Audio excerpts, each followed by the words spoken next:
Man, not that many stories excite me as much as this one in Black Desert. It's one of my all-time favorite. It's about the class which I personally mained in 2016 till 17 up until Mystic came. And with that being said, I need to be completely honest with you fellas. If you don't know your Valkyrie lore, you're gonna wish that you knew your Valkyrie lore. And if you do not have really that much of a connection with your Valkyrie, post this video, you will love her, because Valkyries are simply amazing. They're great. They're the pinnacle of belief and faith. And not just this, I personally do believe that if you really want to get into Black Desert's lore, then engaging in the Valkyrie lore first is a great way to start because it captures you. And with that said, well, let's go. So, the lore of the Valkyrie. Where do we even begin with this? Because we have to really kind of take you back. I have to speak about Calpheon. I have to speak about the maternal figure of the Valkyries, you could say so. I have to speak about pretty much how that dynamic is functioning so you understand what has transpired and how the Valkyries became what they are now. So, Calpheon, of course, it's where the Valkyries are from. Calpheon is the big region. Calpheon is currently the ruling legion. Everything is under Calpheonian, you could say so at least, rule. It's the entirety of the Calpheon region. The Serendian region is under Calpheon rule and under very heavy influence, because Hydael is also under Calpheon influence. Of course, the Balanos is kind of there as well. And you could say that Calpheon pretty much rules half of the world. You are really into this machine. Now, Calpheon's lore is very simple. It consists about noble houses, it consists about the Calpheonian church, and it consists with the Valkyries being the military of that Calpheon church. However, the dynamic shifts with the creation of the Valkyries. But before that, let's talk a little bit about the nobles and the church itself. So the Calpheonian church, it's a charade. But to cut this short for this video, the Elionism has absolutely no basis. It lacks foundation, it lacks proof, it lacks evidence. It is simply a religion created after a bunch of silly little scripts which nobles and church members found out and decide to exploit for profit. Or in other words, the religion dictates the following: that the world is created by Lord Elion, the Lord of Light, the blinding light, and that the world contains his most valuable resource, which the church requires, and that is of course the pure black stones, the black stones, black stone crystals, everything that is of that particular power. Now, if you don't know what the black stone is, it's basically a small little battery that you consume for power. It pretty much is, but unfortunately it corrupts you. But it is very much still the most important bit and the most desired resource across the entirety of Black Desert. Gods want those particular stones. Everybody wants the stones. The Black Spirit wants those stones. The captures the immortal alchemist meddle with the stones. You get the idea. We're talking about the most important resource in Black Desert being the crystal black stones and everything around those. So the nobles and the church, they created this fabrication of the Elionism, the alien fate, which pretty much serves one purpose, and that is profit. And this pretty much is the entirety of that particular dynamic. Long story short, that is the consensus within the lore community. Here is where the Valkyries come. Now see, having a battalion, having foot soldiers who do not commonly believe in your faith is not a very good example of that particular faith. It does not really help the spread of the Elion faith. It is not the pinnacle of this belief. You don't have walking embodiments of this faith. So the church had to really figure something out. And based on those particular armies which they had, of course, the Calpheon soldiers, the Trinonites, the Delphinites, like all of those are a part of the war machine, you could call, of the Calpheon continent, or the Calpheon pretty much region. The Trinonites had an individual, a woman with crimson hair known as Enslar. and Enslar is where Valkyrie lore starts to shape.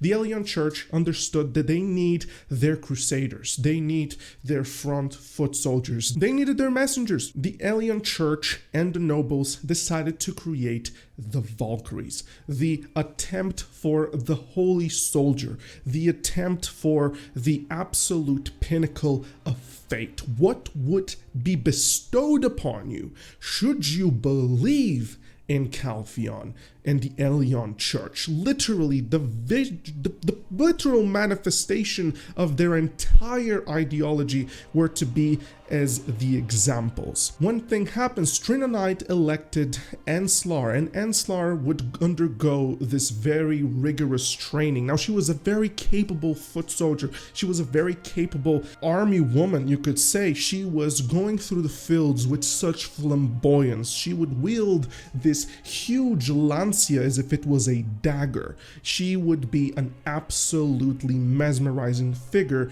to witness on battle. So Enslar was very noticed, she was very promoted, and one way or another, the Holy School of Calpheon was created, where the Valkyrie training would begin, with Enslar being on top of that Valkyrie training. So here is what continues from there onward. See, well, the Valkyrie Enslar, she was at the pinnacle of this brand new found, you could call it a third power that kind of works both with the church and the nobles, but the fact of the matter is that it is the pinnacle of Calpheon from its very first insurrection. See, the peoples of Calpheon already knew those heroes, already knew those legends. They knew of Enslar from Trina, and what they did was, a new brand order is created with the biggest heroes. It immediately set stone with a snap of a finger. Nobody was against this. Everybody welcomed this. But here is where the twist comes through. See, while in reality Enslar was the grand commander of the so-called Valkyrie forces, the Elion Church, they were very smart about this. See, nobody wants to be put in a position where they lose power because of something that they create for the good.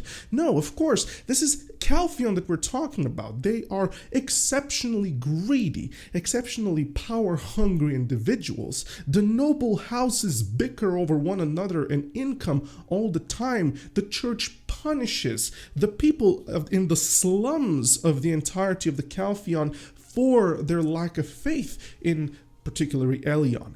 And what they did was the following. They gave Enslar the most heavy restrictions possible. They told Enslar how to train the knights which would come around, all female, of course, all female, as to become Valkyries. And one of the most important things was that Enslar didn't like this. Not because she was power hungry, no, because those trainings were brutal. They were scandalous. They would force the religion onto everyone in very, very radical ways. They would force pretty much all of those vigorous trainings upon those little children, and she really wanted to kind of give some of the love of Elion into those students, you could call them. She wanted to be kind. She wanted to be lifting them and creating a family, in a sense, where the sisterhood comes first and the love of the sisterhood with Elion comes first, and then the training, but she was not allowed to do so.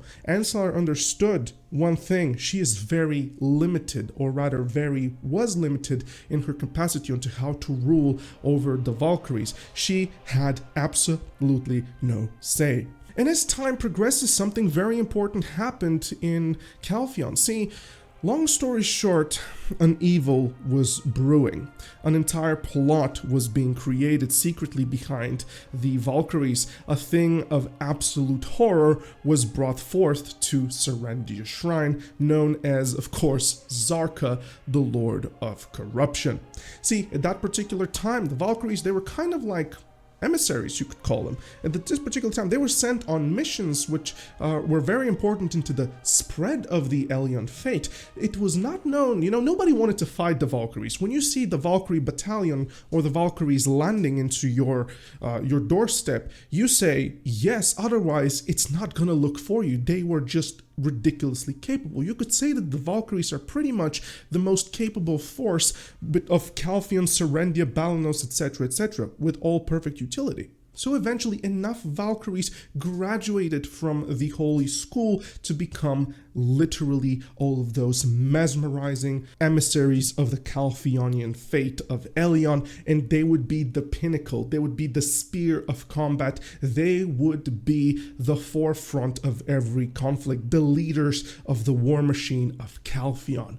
Eventually they got their very first big mission, and that big mission was to go ahead and seal off Zarka.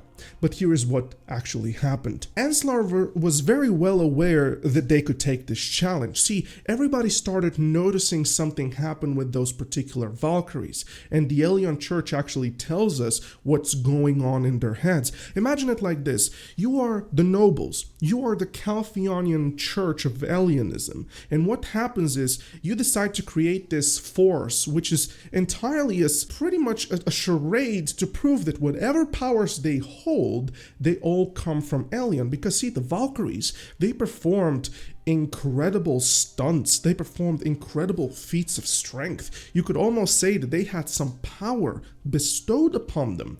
And this was something which very much bothered them, because what's going to happen is the nobles know that their religion is fake and they're doing this for benefit and profit. The church knows that the religion is fake and they're doing it for benefit and profit. And all of a sudden you create this battalion of superwoman soldiers who actually show feats of strength and some sort of power, like they're healing people, you know? And when you have this particular dynamic shift, you're like, we know it's a fake, they know it's a fake.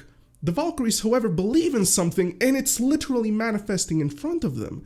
This would stir some panic, wouldn't it? Just think about it. You know it's a fake, but you see some results in front of you and you're like, oh man, what's going on here? We do not like this. So eventually a plot has been created. As they were given, the Valkyries, the order to go around and seal Zarka, they received a hidden message one night specifically, which was relayed to Enslar. And that message was all about the revelation of the Calpheonian Church. What they saw was, well, a message telling them to go into Zarka's fortress, to go into the Serendia Shrine's inner layers, and to provide themselves as sacrifices by the will of Elion to Zarka, so they usher Zarka in. And this is one of those particular moments where you really get to understand what's going on with the Elion Church. Now, the Elion Church was under a little bit of a plot twist themselves. They had a Shadow Knight's infiltration. It goes a little bit deep and kind of side onto this video. It kind of moves into a different direction, and I wish to not stir it into this.